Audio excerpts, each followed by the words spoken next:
There are some men in life that wish for their wildest dreams to come true or mounds of gold to appear at their feet, but Gerrit John Baker is not one of those men. He cherishes the simple things in life and finds love in everything he does. From taking his first steps to risking his life in Panama, his faith gets him through everything.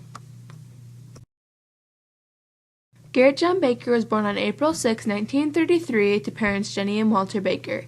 He had blue eyes and thick brown hair.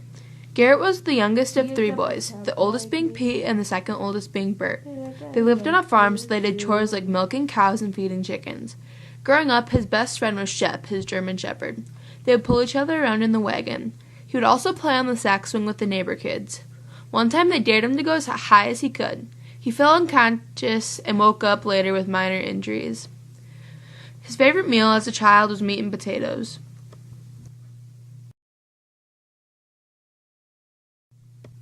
Gerrit's teenage years were an overall good time. His favorite thing to do was to cruise around in his '48 Chevy. Two of the popular things to do back then were to go to movies and go roller skating. He also landed his first job on his brother Pete's farm when he was a teenager.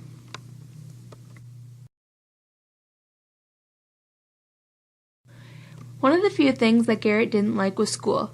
He spent his first 2 years going to Rock Valley Christian School.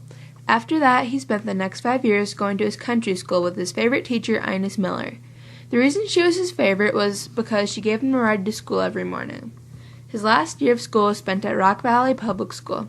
He then graduated with a general education degree and plans to enlist in the Army.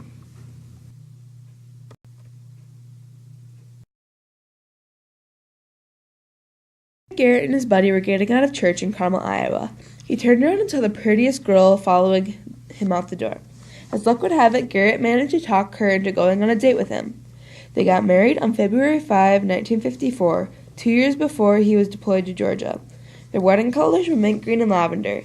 Gerrit said that he met Joanne on accident, but when you see how happy they are together, you know it was God's plan. After a short honeymoon in Pierce, South Dakota, Gerrit and Joanne moved to Georgia. They lived in Fort Gordon for the first while, but then they moved to Augusta. While in Georgia, Gerrit was in a teletype school. This is a communications school. There were about 230 men at his base who were one day separated. 200 men were to go to Korea, 10 to Germany, and 20, including Gerrit, to Panama. They lived in Panama City and Balboa, Panama. Gerrit's job was to drive the kids and keep them safe on the way to school. After his time in the Army, they decided to settle back down in Iowa. They moved to an acreage by Dune, Iowa, where Gerrit did multiple jobs. He ran a hardware store for a few years. He also started a company called Baker Pump Service. This lasted around 30 years.